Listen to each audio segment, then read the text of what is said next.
The departure board at John F. Kennedy International Airport flickered red at 11:47 p.m. Cancelled. Cancelled. Cancelled. 3 connecting flights to Miami went in an instant, victims of the nor'easter that had swept up the eastern seaboard with vindictive timing. I stared at the screen, then down at Sophia sleeping against my chest, her 4-year-old body warm and trusting in my arms, her thumb tucked into her mouth the way she always did when she was deeply asleep. Terminal 4 was everything an international airport should be at midnight. Harsh fluorescent lighting. Uncomfortable plastic chairs bolted to the floor. Announcement speakers crackled with apologies that meant nothing. The kind of place that promised journeys and delivered exhaustion. By morning, the airline would sort rebookings, but accommodations were the passenger's responsibility, corporate speak for you're on your own. I'd left my Bronx apartment 8 hours ago, my daughter's excited face still fresh in my mind. She'd wanted to see Abuela in Miami, to play on the beach, to collect seashells like the ones in the picture book we read every night. But my mother had called 3 days ago with that particular tone that managed to sound desperate and judgmental simultaneously. I need you to come alone, Mija. We need to talk about your father's medical bills. About the house. You understand, it's adult business. Adult business. Code 4. Leave Sophia behind so we can discuss how you're the only child who hasn't contributed enough, hasn't succeeded enough, hasn't somehow managed to be both a single mother and financially solvent in one of the most expensive cities in America. So Sophia had come to the airport anyway, because childcare cost money I didn't have, and my best friend Marisol worked double shifts on Thursdays. The plan had been simple. Board the 9:15 p.m. flight, arrive in Miami by 1 a.m., let Sophia sleep in Abuela's guest room while the adults discussed my inadequacies over cafecito. The storm had other plans. I am 28 years old. Elementary school teacher. Sitting on a plastic chair in Terminal 4 with a maxed-out credit card, $43 in my checking account, and the creeping realization that the nearest hotel room cost at least $200 I didn't have. Sophia shifted in her sleep, her small hand clutching my thrift store blazer, the one I'd worn to beg Principal Henderson for a raise last Tuesday. He'd cited budget constraints, while his daughter posted Instagram photos from Turks and Caicos. Lisa? Lisa Martinez. The voice behind me made every muscle in my body freeze. I turned slowly, careful not to wake Sophia, and found Marcus standing there. My ex-husband. The man who'd promised forever, got me pregnant, then accepted a once-in-a-lifetime promotion in Seattle 3 weeks before Sophia was born. Who'd sent exactly 4 child support checks in 4 years before his lawyer found loopholes. Who now stood in Terminal 4 at midnight looking like he'd just stepped out of a business-class lounge, his suit worth more than my monthly salary. Marcus. I kept my voice flat. Neutral. The same tone I used with parents who showed up late to parent-teacher conferences. What are you doing here? Singapore conference. Connecting through New York. He glanced at Sophia, and something flickered across his face. Not quite guilt, not quite concern. Is that your daughter? Yes. I adjusted Sophia's weight on my lap, suddenly aware of how I must look. Exhausted. Rumpled. Stranded. Everything he'd walked away from crystallized in a single image. Behind him, a woman appeared. Younger than me. Asian, elegant, wearing athleisure that probably cost more than my rent. She touched Marcus's arm with casual ownership, the kind of touch that said mine. Marcus? The car's here. Her eyes flicked to me, to Sophia, then away, the social calculus complete. Not worth acknowledging. Yeah, 1 second. Marcus reached for his wallet, and my stomach dropped. I knew what was coming. The pity gesture. The symbolic offering that would let him feel generous while changing absolutely nothing about my reality. We're fine. I cut him off before he could finish the motion. Have a good flight. Lisa, don't be stubborn. I can see you're. I said we're fine. I turned away, focusing on the departure board as if it held secrets. As if staring hard enough would make a flight materialize, would reverse the last 4 years, would erase the humiliation of being pitted by the man who'd destroyed my life and moved on without looking back. They left. I heard their footsteps receding toward the exit, toward the town car that would whisk them to whatever 5-star Manhattan hotel was hosting them. Toward the life that could have been mine if I hadn't been stupid enough to believe in love and promises and futures that evaporated the moment they became inconvenient. Sophia stirred against my chest, mumbling something about seashells in her sleep. I blinked hard, refusing to cry in Terminal 4 at midnight. Refusing to give this place, this moment, this man, any more power over me. I'd survived worse than a canceled flight. I'd survived this too. Somehow. The terminal had emptied out. Most passengers had either been rebooked or found hotels or disappeared into the New York night with backup plans I didn't have. The cleaning crew worked their way down the rows of seats, industrial vacuum cleaners drowning out the sparse announcements. That's when I noticed them. 3 men. Standing near the security checkpoint exit, too far apart to be together, but angled in a way that covered all the terminal exits. Not TSA. Not airport staff. They wore dark clothes that looked expensive and nondescript simultaneously, the kind of men who were designed not to be remembered, but impossible to ignore once you noticed them. One of them was looking directly at me. My teaching instincts kicked in, the same ones that could spot a bully from across a playground, that recognized danger in the set of shoulders and the stillness of a predator. I shifted Sophia higher on my chest, preparing to stand, to move, to do something. "Excuse me." The voice came from my right. Male.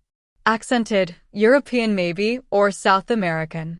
I turned and found a man standing 2 feet away, and my brain stuttered trying to process him. He looked like he'd stepped out of a different airport entirely. Charcoal suit that moved like water, custom-tailored to shoulders that suggested he didn't spend his time behind a desk. Dark hair swept back from a face that could sell cologne or weapons with equal effectiveness. And eyes, dark, assessing, missing nothing, that locked onto mine with an intensity that made my breath catch. "You need to come with me." Not a question. A statement delivered in a voice that expected compliance. Right now. I held Sophia tighter, every maternal instinct screaming. "I don't know you." "No. But those men by security know you. Or they think they do. And in about 90 seconds, they're going to approach you." He leaned closer, and I caught the scent of expensive cologne and something else, gun oil, maybe, or the particular metallic tang of danger. "I'm offering you a way out. You can take it, or you can wait and see what they want. Your choice." My eyes flicked to the 3 men. They'd moved. Closer now. Triangulating. "Why would you help me?" My voice came out sharper than intended, teacher voice overriding fear. "What do you want?" "What I want is irrelevant." His accent became clearer, Portuguese, I realized, with that particular cadence that spoke of Rio or Sao Paulo. "What you need is to walk out of this terminal on your feet instead of being carried. So here's what's going to happen." He extended his hand, the gesture somehow both threatening and protective. "You're going to smile. You're going to take my hand. You're going to let me put my arm around you like we're together, like you're happy to see me. And then you're going to walk out of here with your daughter and get in my car. You're insane." But my hand was already moving, my body making decisions my brain hadn't authorized. Probably. His smile was brief, sharp, nothing like Marcus's boyish charm. This was the smile of a man who'd seen worse things than judgment or rejection. "But I'm also your only option. Now smile, Lisa Martinez, and pretend you're exactly where you want to be." He knew my name. Before I could process that, before I could think about stranger danger or kidnapping statistics or any of the 1,000 reasons this was a terrible idea, his hand closed around mine. Warm. Calloused. Steady. And despite every instinct screaming at me to run, despite Sophia sleeping oblivious against my chest, despite the rational part of my brain cataloging all the ways this could end badly, I smiled. "That's my girl," he murmured and pulled me toward the exit. Toward the three men who'd stopped moving, who were now watching us with the flat stare of predators reassessing. Toward whatever waited outside Terminal 4 in the rain-soaked New York night. Toward Daniel Cardoso. Though I didn't know his name yet. Didn't know that he was the last person I should trust and the only person who could save me. Didn't know that his car was a bulletproof SUV with a driver who carried a gun in a shoulder holster. Didn't know that pretending to be his fiancée for one night would become the most dangerous truth of my life. All I knew was that Sophia was warm against my chest, and a stranger with dark eyes had just wrapped his arm around my waist like he owned me, and somewhere in the fluorescent hell of JFK Airport, I'd just made a choice I couldn't take back. Outside the windows, rain hammered against the glass in sheets, turning the runway lights into streaks of red and white. The storm wasn't over. It was just beginning. The first announcement came at 9:47 p.m., crackling through Terminal 4's speakers with bureaucratic indifference. "We regret to inform passengers that Flight 2847 to Miami has been canceled due to weather conditions. Please proceed to the customer service desk for rebooking options." I'd been standing in the security line when the words registered, Sophia's small hand gripping mine, her backpack shaped like a pink unicorn bouncing against her shoulders. She looked up at me with those enormous brown eyes, Marcus's eyes, though I hated admitting it, and asked if we were still going to see Abuela's beach. "Soon, baby," I'd promised, the lie tasting like ash. Real soon. That was 2 hours ago. Now Sophia slept against my shoulder, her breathing soft and even, while I calculated impossible math in my head. The customer service line had stretched for 3 hours, and when I'd finally reached the front, the agent had informed me with practiced sympathy that the next available flight was Saturday morning. 2 days away. Hotel accommodations were the passenger's responsibility. She'd handed me a voucher for $15 toward airport food and wished me luck like it meant something. $15. I had $43 in my checking account and a credit card that had been maxed out since Sophia's last emergency room visit for an ear infection.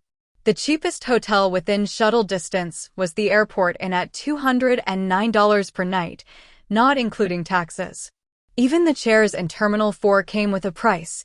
The sleep pods near Gate 32 cost $40 for 4 hours, and they'd already been claimed by passengers who'd thought faster than me. So I sat. Plastic chair, bolted to the floor, designed by someone who'd never spent more than 20 minutes sitting in one. Sophia curled in my lap, her thumb in her mouth, trusting me to fix this.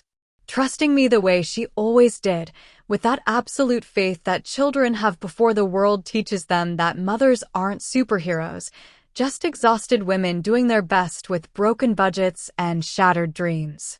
Across the terminal, near Gate 37, I watched them. Marcus and his girlfriend, fiancée maybe, I hadn't asked, boarding their first-class flight to Singapore. I'd seen them from the security line, had actually ducked behind a pillar like a coward, hoping he wouldn't notice me. But he had walked over with that expression somewhere between pity and discomfort, had offered money I refused, had introduced the woman as Claire from the Singapore office, as if her credentials mattered more than her role as my replacement. Claire wore athleisure that cost more than my monthly grocery budget. Her carry-on was Louis Vuitton. She'd glanced at Sophia once, her nose wrinkling slightly, before scrolling through her phone with manicured disinterest. They'd boarded first. Premium passengers only. Marcus had looked back once before disappearing down the jetway, and I'd seen it in his face, relief. Relief that this wasn't his problem anymore, that he'd dodged the bullet of canceled flights and sleeping children and women who couldn't afford hotel rooms. Relief that he'd traded up. The plane pushed back from the gate at 11:34 p.m.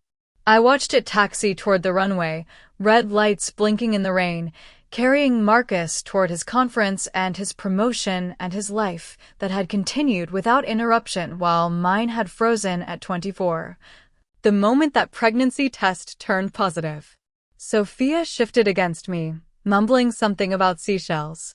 I kissed her forehead and wondered how long we could sleep here before security asked us to move. The terminal had emptied by midnight, reduced to stragglers and cleaning crews pushing industrial vacuums across tile that gleamed under fluorescent lights. I'd moved twice already, each time when security guards did their rounds, each time pretending I was waiting for a connection that was coming any minute now. Sophia slept through it all, her weight growing heavier against my chest, her breath warm on my neck. That's when I noticed them. 3 men near the security checkpoint exit, positioned like points on a triangle. Not together, but coordinated in a way that made my teacher instincts scream. I'd broken up enough playground fights to recognize predators, to know the difference between casual observation and active hunting. They weren't looking at phones. We weren't checking departure boards. They were watching. Waiting. One of them was staring directly at me. I shifted Sophia higher, preparing to stand, to move toward the bathrooms or the food court or anywhere that had witnesses and cameras and people. My hand found my phone, thumb hovering over the emergency call button. Don't.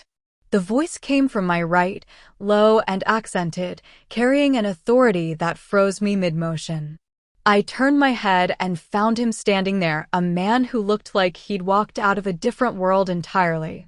Charcoal suit that probably cost more than my car.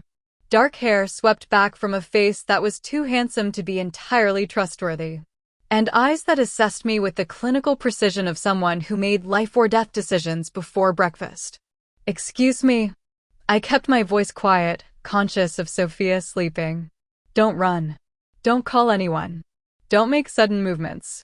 He moved closer, his stance casual, but blocking the 3 men's line of sight to me. Those men by security are waiting for you to be alone. Waiting for you to walk toward the parking garage or the taxi stand or anywhere without witnesses. My heart hammered against my ribs. I don't know what you're talking about. Yes, you do. You noticed them 5 minutes ago. You're smart enough to recognize danger when it's staring at you. His accent was clearer now, Portuguese, Brazilian maybe. What you're not smart enough to understand is that you can't outrun them. Not with a child. Who are you? My arms tightened around Sophia protectively. Someone who can help. Or someone who can walk away and let you handle this yourself. His eyes never left mine, dark and unreadable. Your choice. But make it fast, because they're moving. I glanced past him. He was right. The 3 men had shifted, closing the triangle, eliminating escape routes with military precision. What do you want? The question came out sharper than intended, fear translating to anger. Right now? I want you to stand up, smile like you're happy to see me, and let me put my arm around you. His hand extended toward me, palm up. An offering. A threat. Both. I want you to walk out of this terminal like you're exactly where you want to be. Like you're mine. I'm not yours. I'm not anyone's. But even as I said it, I was calculating odds. 3 men who looked like they knew how to hurt people. 1 stranger who looked like he knew how to hurt them worse. Sophia's 4-year-old life balanced on whatever decision I made in the next 30 seconds. No, he agreed, something almost like respect flickering in his expression. You're not. But for the next 10 minutes, you're going to pretend you are. You're going to be my fiancée, Lisa Martinez. You're going to smile. And you're going to get in my car. He knew my name. How do you? Later. Right now, choose. His hand remained extended, steady as stone. Them or me. Because those are your only options, and you're running out of time. Sophia stirred against my chest, her small hand clutching my blazer. I took his hand. His fingers closed around mine, warm, calloused, certain, and pulled me to my feet with effortless strength. Good girl, he murmured, low enough that only I could hear. Now smile like you mean it. I smiled. And Daniel Cardoso, though I didn't know his name yet, wrapped his arm around my waist like he owned me and walked me straight into hell. His arm around my waist felt like iron wrapped in expensive wool, proprietary and protective in equal measure. Daniel guided me through Terminal 4 with the confidence of someone who'd never questioned his right to occupy space, his body angled to keep Sophia and me shielded from the three men who'd stopped moving, who now watched us with the flat stare of predators reassessing their odds. "Keep walking," he murmured against my hair, the gesture intimate enough to sell the performance. "Don't look back. Don't hesitate." A fourth man materialized near the exit doors, taller, broader, wearing a driver's cap and an expression that suggested he'd seen worse things than late-night airport pickups. Daniel's hand moved from my waist to fish something from his pocket, and he spoke in rapid-fire Portuguese, the words flowing too fast for me to catch more than fragments. The driver nodded once and pushed through the doors ahead of us. "Wait," I started, but Daniel's fingers pressed against my spine, not painful, just insistent. "Trust me for 5 more minutes. Then you can ask all the questions you want." His voice carried that same absolute certainty, the tone of someone accustomed to being obeyed. "Right now, walk." The night air hit like a slap, cold, rain-soaked, carrying the industrial smell of jet fuel and exhaust. A black SUV idled at the curb, something massive and German that gleamed even in the dim light of the pickup lane. The driver already had the rear door open, his other hand resting casually near his jacket in a way that made my teacher instincts scream gun. "In," Daniel ordered, his hand on my lower back propelling me forward before I could reconsider. I climbed in, Sophia stirring against my shoulder but not waking, her 4-year-old ability to sleep through chaos both blessing and curse. The leather seats smelled new, expensive, the kind of car that had never seen a juice box or graham cracker crumbs. Daniel slid in beside me and the door shut with a heavy thunk of reinforced steel. The driver pulled away from the curb before I'd even fastened Sophia's seatbelt, merging into airport traffic with practiced efficiency. Through the tinted rear window, I caught a glimpse of the 3 men standing on the sidewalk, watching us leave, their faces empty of expression. "Who are they?" My voice came out steadier than I felt, years of managing 25 kindergartners teaching me how to project calm I didn't feel. "No one you need to worry about anymore." Daniel pulled out his phone, scrolling through messages with his thumb while speaking into a Bluetooth earpiece in Portuguese. The words were clipped, commanding, punctuated by what sounded like addresses and names I didn't recognize. Sophia shifted in my lap, her eyes fluttering open to find us moving through rain-slicked streets, Manhattan's lights streaking past the windows in abstract patterns. She blinked, disoriented, then focused on Daniel with that unfiltered curiosity only small children possessed. "Mama?" Her voice was sleep-rough, confused. "Where are we?" "We're safe, baby." I smoothed her hair back from her forehead, the maternal autopilot taking over. "This nice man is giving us a ride." "Nice man," Sophia repeated, studying Daniel with the intensity of someone trying to solve a puzzle.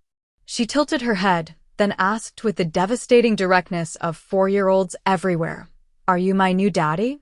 The question hung in the SUV's leather-scented air like a grenade.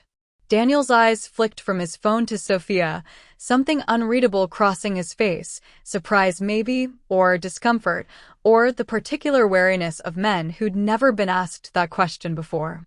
He pocketed his phone and leaned forward slightly, meeting Sophia at eye level with an intentionality that surprised me.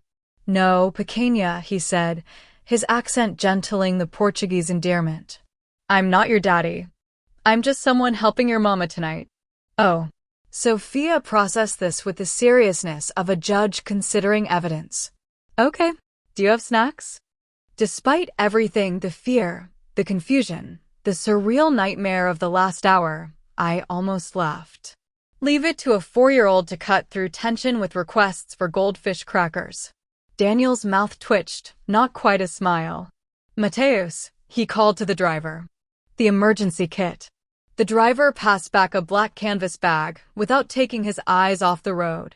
Daniel unzipped it and produced a package of cookies, the expensive Belgian kind that came in gold foil, and handed them to Sophia with the careful movements of someone unaccustomed to small children, but trying not to break them. "Thank you, nice man," Sophia said primly, her mother's daughter in that moment, before tearing into the package with 4-year-old enthusiasm. We drove in silence after that, heading deeper into Manhattan through streets I recognized, but had never traveled in a car like this. The tension in my shoulders hadn't released, every muscle screaming that I'd made a catastrophic mistake, that I'd just climbed into a stranger's vehicle with my daughter based on nothing but instinct and fear. Finally, I couldn't take it anymore. "Where are we going?" Daniel finished typing something on his phone before answering, his profile sharp against the city lights streaming past the window. "Somewhere safe." "That's not an answer. It's the only one you're getting right now." He turned to face me fully, and in the close quarters of the SUV, I could see details I'd missed in the airport. A thin scar above his left eyebrow, the expensive watch on his wrist, the way his suit jacket hung perfectly despite concealing what I was increasingly certain was a shoulder holster. Those men in the airport? They weren't random. They were looking for someone. And they thought that someone was you.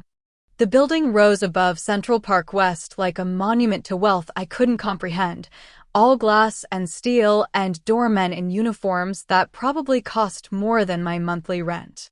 Daniel's driver pulled into an underground garage where security cameras tracked our every movement, where other vehicles gleamed under LED lights. Mercedes, Bentley, something Italian I couldn't identify. This wasn't just money. This was the kind of wealth that operated by different rules entirely.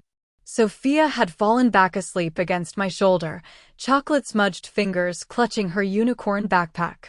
I followed Daniel through corridors lined with abstract art and into an elevator that required a keycard and thumbprint to operate. The ride took 30 seconds. I counted every one. The doors opened directly into his penthouse. Floor-to-ceiling windows overlooked Central Park, the city sprawling beyond in a glittering grid of possibility and danger. Hardwood floors. Minimalist furniture. Kitchen islands made of marble that probably had Italian names. The kind of space that whispered old money and dangerous connections in the same breath. Nothing about this apartment suggested legitimate business. Everything about it screamed exactly what Daniel was. "The guest room is down the hall, second door on the left." Daniel shrugged out of his jacket, revealing the shoulder holster I'd suspected, matte black gun sitting snug against his ribs like it belonged there. "Bathroom attached. Clean sheets. You can put your daughter to bed." "I'm not putting her to bed here." I held Sophia tighter, my voice low but sharp. "I'm not staying. You're going to call me a car and we're going home." "No." He moved to the bar, poured 2 fingers of something amber into a crystal glass. "You're not. You can't keep me here." But even as I said it, I was calculating. The elevator required his keycard. The windows were 40 floors up. Sophia couldn't run. I couldn't carry her and fight simultaneously. Daniel took a long drink, his eyes never leaving mine over the rim of his glass. "I can. But I won't have to, because in about 5 minutes, you're going to understand why leaving would be the worst decision of your life. Try me." I stayed near the elevator, every muscle coiled. Because right now, this looks a lot like kidnapping. This looks like protection. He set down his glass with controlled precision. "Those men at the airport? They work for the Volkov Bratva. Russian organized crime. They've been expanding into New York for the past 6 months, pushing into territories they don't own, making moves they shouldn't make." His accent thickened slightly, Portuguese bleeding through English as tension crept into his voice. "They've been watching me. Watching my business. Looking for leverage. What does that have to do with me?" But my heart was already sinking, pieces clicking into place I didn't want to acknowledge. "You took my hand in that terminal. You smiled. You walked out with my arm around you while Volkov's men watched." Daniel moved closer, his presence filling the space between us like smoke. "They took photos. By now, those photos are on Viktor Volkov's desk in Brighton Beach with a full report. Daniel Cardoso was seen with a woman and child at JFK. Appeared protective. Possible romantic involvement. Recommend surveillance and acquisition for leverage purposes." The words hit like ice water. "You're saying they think I'm mine?" "Yes." He was close enough now that I could smell his cologne, see the way his jaw tightened with something that might have been regret or calculation. And in their world, that makes you the perfect pressure point. Take you, threaten the child, watch me fold. His eyes dropped to Sophia sleeping against my shoulder. They're not wrong about the effectiveness of the strategy. This is insane. My voice cracked despite my efforts to control it. I don't even know you. I'm a teacher. I live in the Bronx. I have nothing to do with whatever business you're in. You didn't. Past tense. Daniel's hand moved to the window, gesturing at the city below. But you do now. The moment you took my hand, the moment those men saw us together, you became part of my world whether you wanted to or not. He turned back to face me, and something in his expression had shifted harder now, more dangerous. So here's what happens next. You stay here. You and your daughter. Under my protection. Under my guard. Until I can convince Volkov that you're nobody, that I was doing a favor for a stranded passenger, that there's nothing worth pursuing. And if you can't convince him? Daniel's smile was cold, sharp, nothing like the careful gentleness he'd shown Sophia in the car. Then you stay here anyway. Because the alternative is them showing up at your Bronx apartment, and I promise you, Lisa Martinez, you don't want to see how that conversation ends. I insisted on going back. That was my first mistake. Daniel had argued against it, standing in his pristine kitchen at 6 a.m. while Sophia ate Belgian waffles that his housekeeper Maria had somehow materialized, his expression carved from stone. Send Mateus with a list. He'll bring whatever you need. I need to see my apartment. I'd kept my voice level reasonable, the same tone I used with parents who didn't understand why their child couldn't bring firearms to show and tell. I need my teaching materials. Sophia's stuffed rabbit. Our actual clothes. I can't live without everything. You can for a few more days. But he'd already been reaching for his phone, already calculating risks I couldn't see. Fine. Mateus drives. 2 additional security. You're in and out in 20 minutes. Pack only essentials. The Bronx looked different after a night in Daniel's world, smaller somehow, the buildings more cramped, the streets narrower. My apartment complex on East 183rd had never been luxury, but I'd always thought it was safe enough. Families in the halls. Mrs. Chen's cooking smells wafting from 3B. Kids' chalk drawings on the sidewalk that nobody bothered erasing. Mateus parked the SUV in a loading zone, engine running, while 2 other men in dark suits flanked me like Secret Service. Sophia had stayed behind with Maria, bribed with promises of pancakes shaped like animals. I kissed her forehead 17 times before forcing myself to leave. The stairwell smelled like bleach and old cooking oil. 3rd floor, apartment 3F, my key already in hand as I approached the door that had been painted institutional beige sometime in the previous decade. I noticed it immediately, the lock was intact, but the door frame showed fresh scratches near the deadbolt. Professional work. Not kicked in. Picked. Wait. Mateus's hand shot out, stopping me before I could turn the key. He spoke into his wrist, some kind of communication device, rapid Portuguese that I was starting to recognize as a problem. The other 2 men moved to flank the door, hands inside their jackets.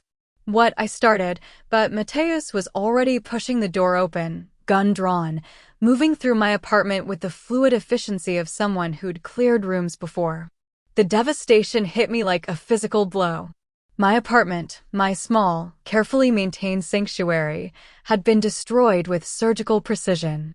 Couch cushions sliced open, stuffing scattered across the floor. Kitchen cabinets hanging from broken hinges. Sophia's toy box appended, her stuffed animals torn apart, their synthetic insides spilling out like evidence of violence.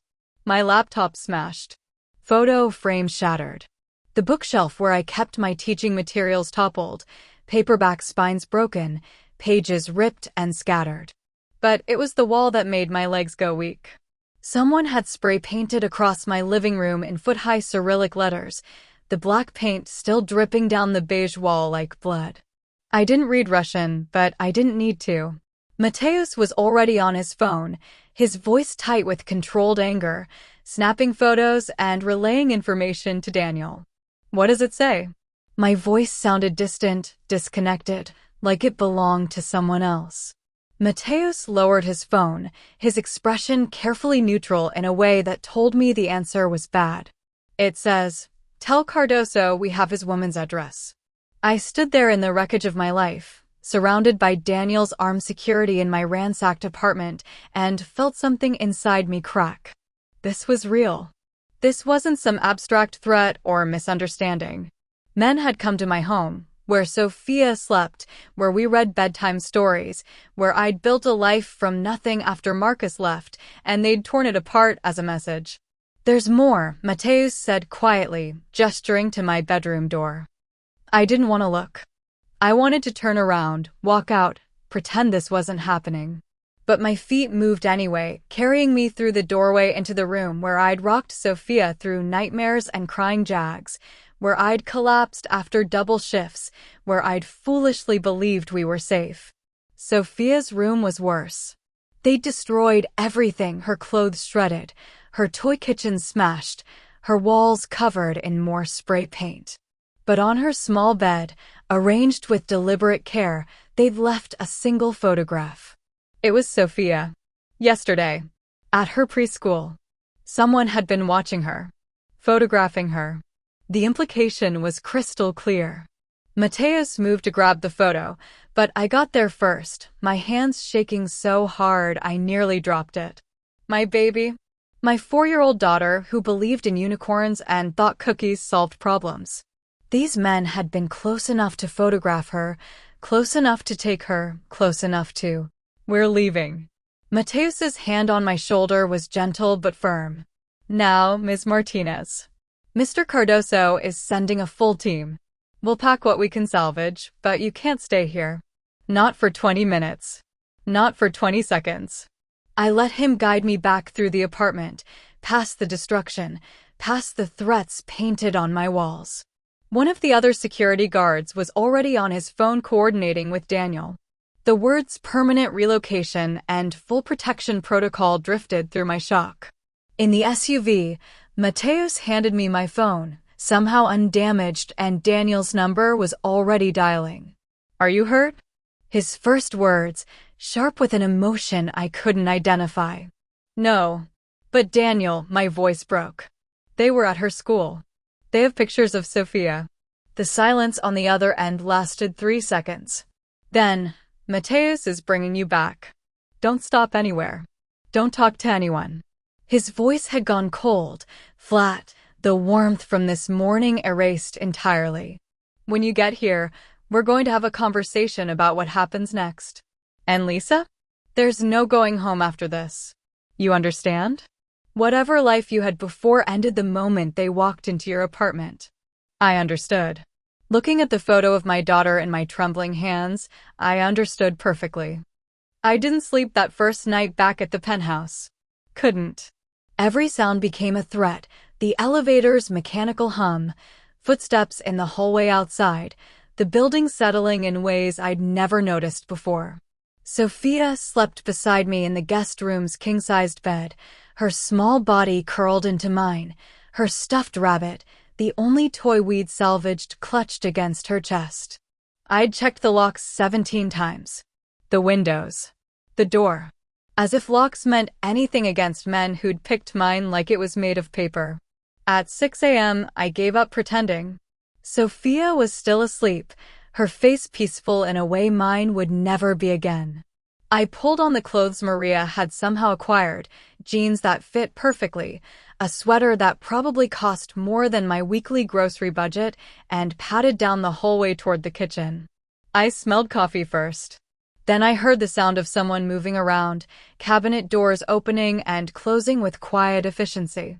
Daniel stood at the stove wearing dark slacks and a white shirt with the sleeves rolled to his elbows, no jacket, no gun visible.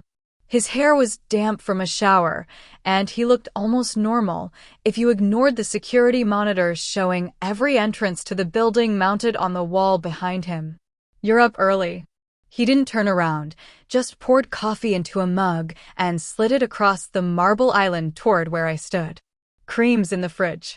Sugar's there. Couldn't sleep. I took the coffee, wrapped both hands around it like the warmth could stop the trembling that had started yesterday and hadn't stopped. Those men are being handled.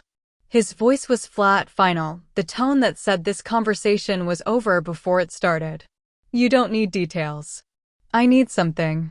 The words came out sharper than intended, exhaustion translating to anger. You can't just tell me my life is over and expect me to sit here drinking coffee like everything's fine. Daniel's jaw tightened, but he turned back to the stove where eggs were sizzling in a pan. Your life isn't over. It's different. There's a distinction. Is there? I set down the coffee before I threw it. Because from where I'm standing, I'm a prisoner in a stranger's apartment. My home is destroyed, and men with guns are photographing my 4-year-old daughter. So tell me, Daniel, what exactly isn't over about that? He was silent for a long moment, focused on the eggs with more attention than they deserved. Then, you're angry. Good. Anger means you're processing. Means you're not in shock anymore. Don't psychoanalyze me. But I was already deflating, rage giving way to the bone-deep exhaustion that came from fear held too long. I don't understand any of this. Why me? Why Sophia? We're nobody. I teach kindergarten. I live paycheck to paycheck. There's nothing about us that matters to people like Volkov. You mattered the moment I touched you. Daniel plated the eggs with movements that suggested this wasn't his first time cooking.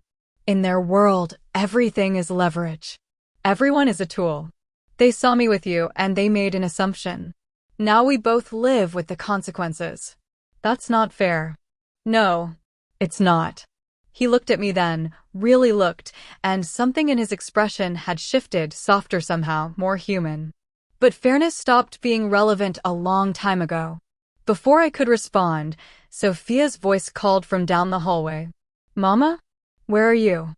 Kitchen, baby. I moved toward the hallway, but Daniel's voice stopped me. Bring her here. She should eat.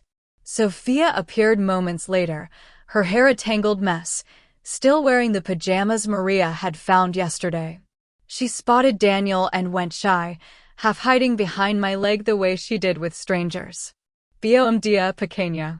Daniel crouched down to her level, his voice gentling in a way I hadn't heard before. Are you hungry? I'm making breakfast. What's bom dia?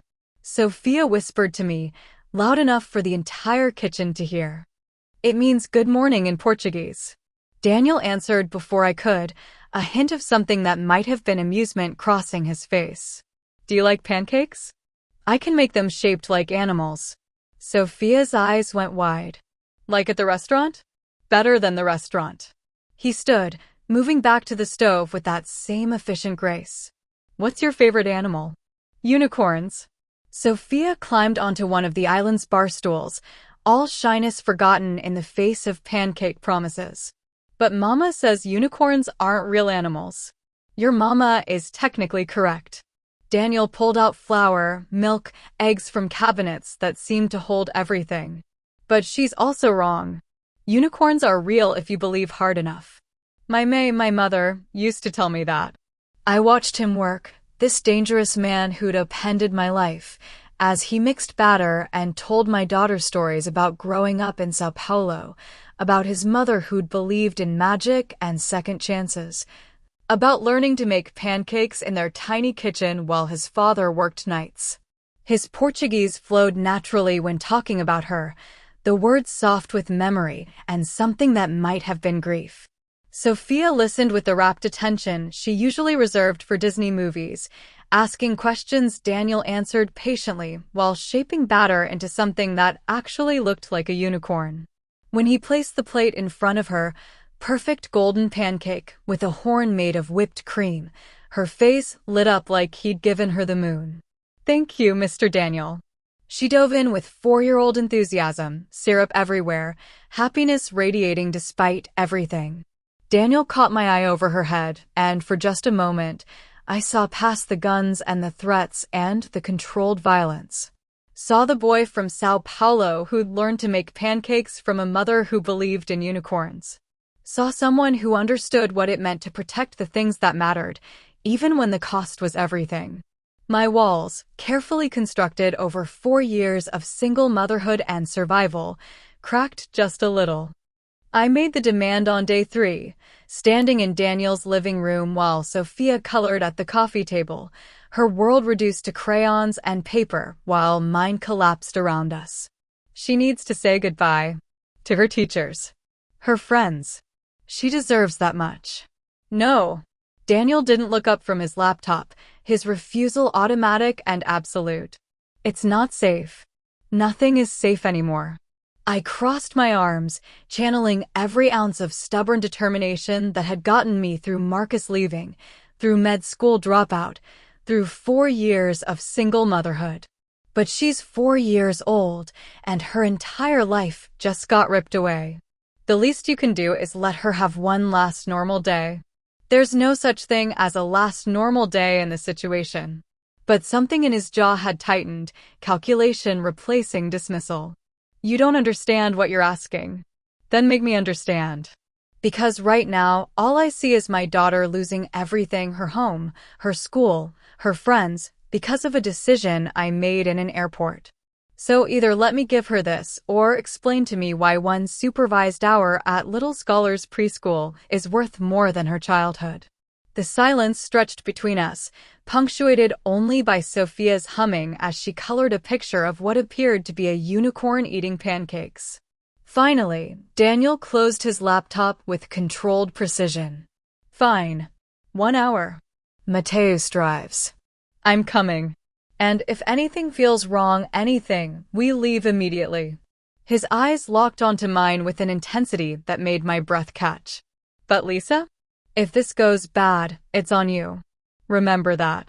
Little Scholars Preschool occupied a converted brownstone in Riverdale, 15 minutes from my old apartment, but a world away from Daniel's Manhattan fortress. I'd chosen it 2 years ago because they had a sliding scale for tuition and teachers who actually remembered children's names. Sophia had loved it, the reading corner, the art station, her best friend Emma, who shared her obsession with unicorns. We pulled up at 10 a.m. in Daniel's bulletproof SUV, Mateus at the wheel, another security vehicle trailing us, with 2 more of Daniel's men. Overkill, I'd thought. Paranoia dressed up as protection. I was wrong. Sophia practically vibrated with excitement as I unbuckled her, chattering about showing Emma her new drawings, about telling Mrs. Rodriguez about the pancake unicorn. Daniel stood beside the SUV, his posture deceptively casual, but his eyes never stopped moving, scanning the street, the parked cars, the windows of neighboring buildings. 1 hour, he reminded me, his hand resting near his jacket in that way I'd learned meant his gun was within reach. Stay visible. Stay near the entrance. Mrs. Rodriguez met us at the door, her warm smile faltering slightly when she saw Daniel and the obvious security detail. Lisa. Sophia. We've missed you, sweetheart. The children will be so happy to see you. Sophia rushed inside toward the sound of familiar voices, and I felt something in my chest crack. This was what normal looked like. Crayon-stained tables and alphabet posters, and the controlled chaos of 15 4-year-olds learning to share. This was what I'd lost. I stayed near the entrance as Daniel had ordered, watching through the window as Sophia reunited with Emma, their hug fierce and immediate. 45 minutes passed. Sophia showed her drawings, participated in circle time, laughing at a puppet show Mrs. Rodriguez performed. Almost normal. Almost like none of this had happened. Then Daniel's phone buzzed. I saw his expression change, something dark and predatory sliding across his features like a mask. He was moving before I could process, his hand already gripping my arm. Get Sophia. Now. Back entrance. Move. What? Now, Lisa. His voice carried that command that brooked no argument, the tone that said lives depended on immediate compliance. Into his wrist communicator, 2 vehicles approaching from the south. For men. Volkov's signatures confirmed. Engage if they exit vehicles. My heart stopped. I ran into the preschool, trying to keep my face calm even as panic clawed at my throat. Sophia was at the art table with Emma, both girls elbow-deep in finger paint. Baby, we need to go. Right now. But Mama. Right now, Sophia. I grabbed her hand, not bothering to clean the paint, pulling her toward where Daniel held the back door open. Mrs. Rodriguez started to protest, but something in Daniel's expression made her step back, her hand moving to her phone. We burst into the back parking lot, and that's when I heard it. Gunfire. Not the movie version, sharper, louder, visceral in a way that made my entire body flinch. Sophia screamed, and I scooped her up, running toward where Mateus had pulled the SUV around, its rear door already open. Get in. Daniel's gun was out now, matte black and terrifying, his body positioned between us and whatever was happening at the front of the building. More gunfire. Shouting in Russian. The distinctive crack of something heavier, a rifle maybe. I dove into the SUV with Sophia, her face buried against my shoulder, her small body shaking with sobs. Mateus floored it before Daniel was fully inside, the door slamming shut as we fishtailed out of the parking lot. Through the rear window, I caught glimpses of Daniel's other security team, 2 men in tactical positions, weapons drawn, engaging with figures I couldn't fully see. Then I saw Daniel's face. Cold. Empty. Nothing like the man who'd made pancakes and told stories about his mother. This was the monster I'd suspected existed beneath the expensive suits, the one who operated in a world where gunfire in preschool parking lots was an acceptable response to threats. I couldn't finish the question, couldn't reconcile the violence I'd just witnessed with the need to protect my daughter's innocence. Dead or detained. Daniel's voice was flat, emotionless, his eyes tracking something on his phone. Volkov sent a 4-man extraction team. They won't be sending another. Sophia's sobs had quieted to hiccups against my chest, her paint-stained fingers clutching my shirt. I held her tighter, staring at Daniel across the SUV's interior, and understood with crystalline clarity exactly what kind of man he was. The kind who made pancakes shaped like unicorns and killed people before lunch. The kind whose protection came with blood on his hands. The kind I was falling for despite every rational reason not to. The court summons arrived 6 days after the preschool incident, delivered by process server to Daniel's building because my Bronx apartment was still a crime scene awaiting cleanup. Emergency custody hearing. Family Court, Bronx County. Petitioner, Marcus Anthony Hayes.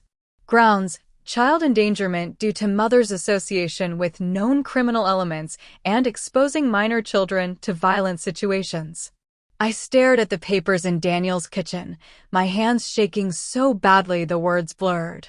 Marcus. My ex-husband who'd abandoned us, who'd sent 4 child support checks in 4 years, who'd looked through Sophia like she was furniture at JFK, he was trying to take my daughter. He can't do this. My voice came out strangled, desperate. He has no right. He has every right. Daniel took the papers from me, scanning them with the clinical efficiency of someone who'd read legal documents before. Biological father. Clean record. Stable income. And you. He looked up, his expression neutral, but his words devastating. You're living with a man whose business dealings are under federal investigation. Your apartment was destroyed in what the police report calls a targeted attack by organized crime. Your daughter was present during a shooting at her preschool. That wasn't my fault. But even as I said it, I knew how it sounded. Knew how it would look to a family court judge who'd never met Sophia, who'd see only statistics and risk assessments, and a single mother who'd made catastrophically bad choices. Fault doesn't matter. Daniel set down the papers. Optics do.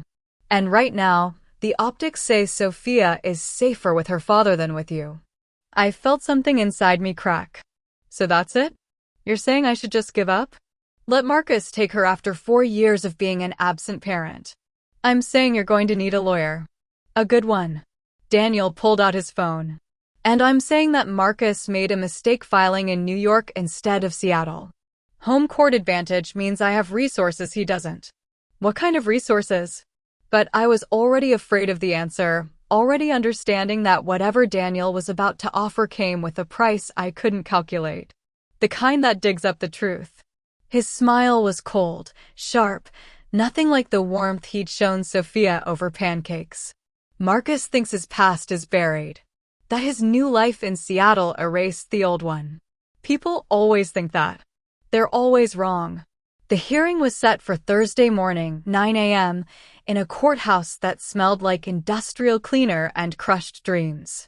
I wore a dress Maria had somehow acquired, conservative, professional, the kind that whispered responsible mother instead of woman living with criminals. Daniel wore a suit that probably cost more than Marcus's car, his presence in the courtroom drawing stares from court officers and attorneys who recognized danger when they saw it. Marcus sat at the petitioner's table with his lawyer, some corporate shark in a power tie who looked like he charged by the minute. Marcus wouldn't meet my eyes, his jaw set with righteous determination that made my stomach churn. Behind him sat Claire, his girlfriend, fiancée, whatever, her expression carefully arranged into concern. The judge entered. Honorable Margaret Steinberg, 50-something, iron-gray hair, eyes that had seen every custody battle variation and believed none of them.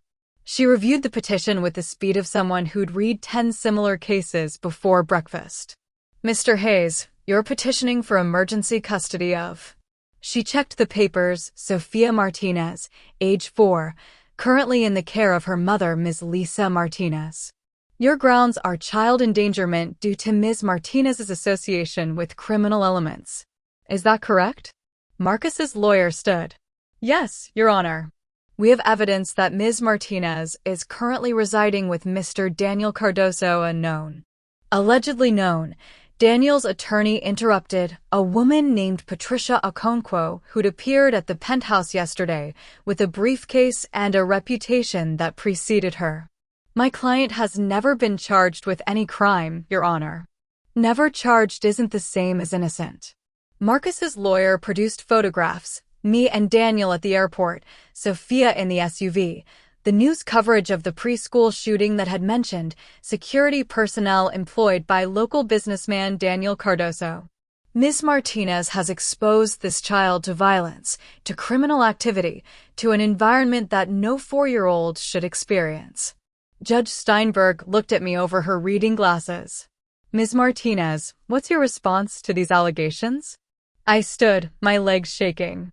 Your Honor, My client made decisions to protect her daughter from an active threat. Patricia cut me off smoothly, her voice carrying authority that mine lacked. A threat that manifested when unknown assailants broke into her apartment and vandalized it. The police report is in your file. Ms. Martinez sought protection for herself and her child. That's not endangerment, that's responsible parenting. Sought protection from a criminal. Marcus's lawyer's voice rose. Your Honor, this woman is living with a man whose business dealings are entirely legal and documented with the IRS, SEC, and relevant regulatory bodies. Patricia produced a folder thick with documents. Mr. Cardoso runs a legitimate import-export business. He pays taxes. He employs 200 people. And most relevantly, he has never been charged with, indicted for, or convicted of any crime. Meanwhile, she pulled out another folder. Mr. Hayes has some interesting history himself. I watched Marcus's face strain of color. What history? Judge Steinberg leaned forward, interested now. Patricia opened the folder like a magician revealing a trick. Embezzlement charges from his previous employer, TechGun Solutions, filed 7 months ago in Seattle. The case was settled quietly with a non-disclosure agreement and full restitution, $340,000, to be precise. There's also a restraining order filed by his ex-girlfriend before Ms. Martinez, one Sarah Chin, citing harassment and threatening behavior. That was dismissed when Ms. Chin moved to California and declined to pursue charges. And most recently, Patricia produced photographs that made my breath catch. Evidence of Mr. Hayes conducting an extramarital affair with Ms. Claire Winters while still legally married to his current wife, including financial records showing he diverted marital assets to support this relationship. Marcus was standing now, his lawyer trying to pull him back down. Those documents are sealed. How did you? Nothing is sealed if you know where to look. Daniel's voice from behind me, quiet but carrying. You should have stayed in Seattle, Marcus. Should have kept pretending Sophia didn't exist. But you got greedy. Saw an opportunity to look like the concerned father, maybe impress your new wife with your responsibility. His smile was dangerous. Bad decision. Judge Steinberg held up her hand. Mr. Hayes, sit down. Ms. Okonkwo, I trust these documents were obtained legally. Completely legally, Your Honor. Public records, properly subpoenaed financial documents, and witness testimony all available for your review. The hearing lasted another 20 minutes, but the outcome was decided in that moment.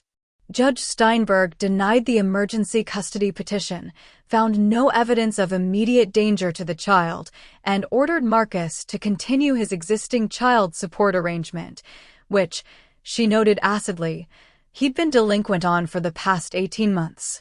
Marcus left without looking at me, his lawyer already on the phone probably calculating damages. Claire followed him out, her expression suggesting this wasn't the fairy tale ending she'd signed up for. I stood in the courthouse hallway afterward, shaking with adrenaline and relief and something that might have been horror. How did you get all that?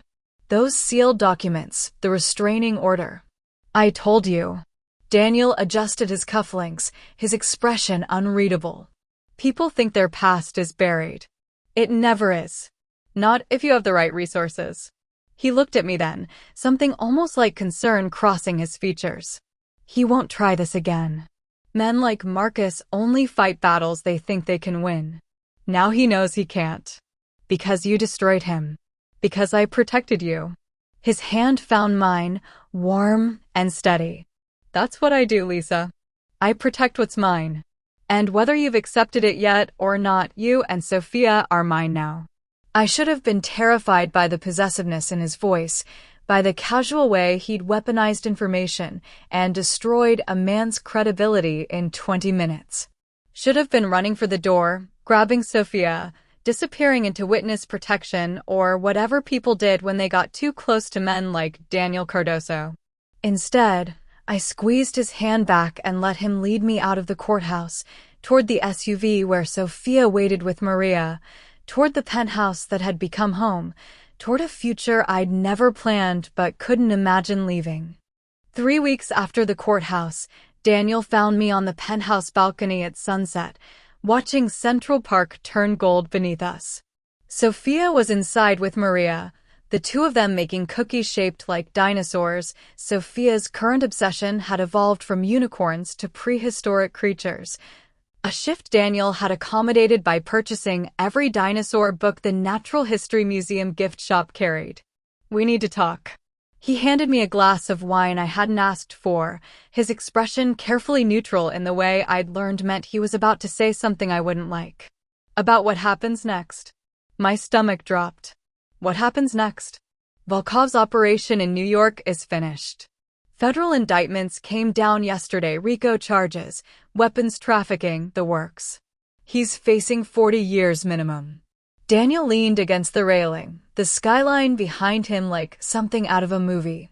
The men who came to your apartment, who photographed Sophia, who tried to take her from that preschool, they're either dead or cooperating with prosecutors. The threat is over. I should have felt relieved. Instead, I felt cold spreading through my chest like ice water. So we can go home. You don't have a home to go back to. His voice was gentle but factual.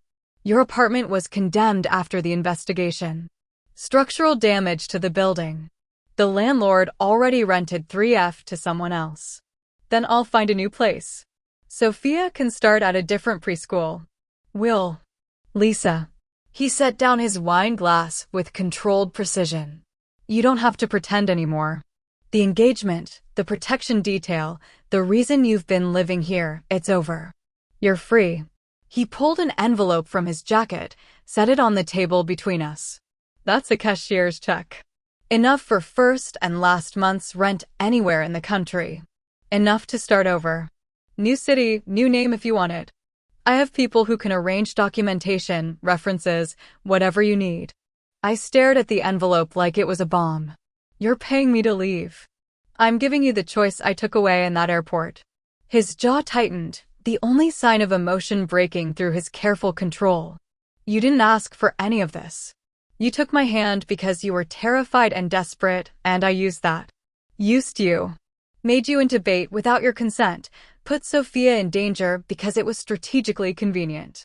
He looked away, toward the park, toward anywhere that wasn't my face. So now I'm giving you back what I took. Your freedom. Your choice. Your life. And if I don't want it? The words escaped before I could stop them, before I could examine what I was admitting. If I want to stay? Don't. His voice went hard, sharp with something that might have been pain. Don't make that choice out of gratitude or fear or some misguided sense of debt. You don't owe me anything, Lisa. Take the money. Take Sophia. Build the life you deserve somewhere far away from men like me. Men like you.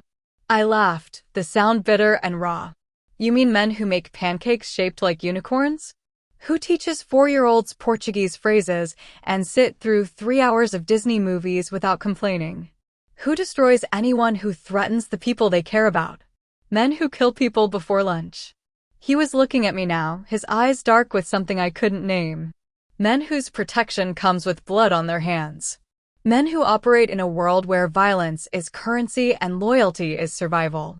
That's who I am, Lisa. That's what staying means. I know what it means. I picked up the envelope, felt its weight, the promise of escape, of normal, of everything I'd wanted before JFK Airport. Then I set it back down. I'm a single mother who dropped out of med school, who lived paycheck to paycheck, who couldn't afford hotel rooms when flights got canceled. I know exactly what normal looks like. I lived there for 28 years. I moved closer, close enough to see the scar above his eyebrow, the tension in his jaw, the careful control that was starting to crack. And then I met you. And you were terrifying and dangerous and everything I should run from. But you were also... What? His voice was rough now, stripped of its usual command. What was I, Lisa? Safe. The word surprised me with its truth. You made me feel safe. Not just protected, safe. Like Sophia and I mattered. Like we were worth the bullets and the legal battles and the pancakes shaped like dinosaurs. I reached up, touched his face, felt him flinch like the contact burned. Our engagement was fake. The performance at the airport, the photographs, the story we told, that was all pretend. But this... I gestured between us, at the space that had somehow filled with something neither of us had planned. This stopped being fake the morning you told Sophia about your mother. Maybe before that. You don't know what you're saying. But his hand had come up to cover mine, holding it against his face like an anchor. You don't understand what staying costs. Then tell me. I stepped closer, closing the last distance between us. Tell me exactly what it costs to stay with a man who makes me laugh and terrifies me in equal measure. Who protects my daughter like she's his own. Who looks at me like I'm worth protecting even when I'm standing in a condemned apartment or a courthouse or on his balcony refusing to leave. My voice cracked. Tell me what it costs, Daniel, because from where I'm standing, leaving costs more. He kissed me then, desperate and careful and nothing like I'd imagined our first kiss would be. His hands cupped my face like I was something precious and breakable, his mouth tasting like wine and promises neither of us had made yet. When we broke apart, his forehead rested against mine, his breath unsteady. It costs normal, he whispered.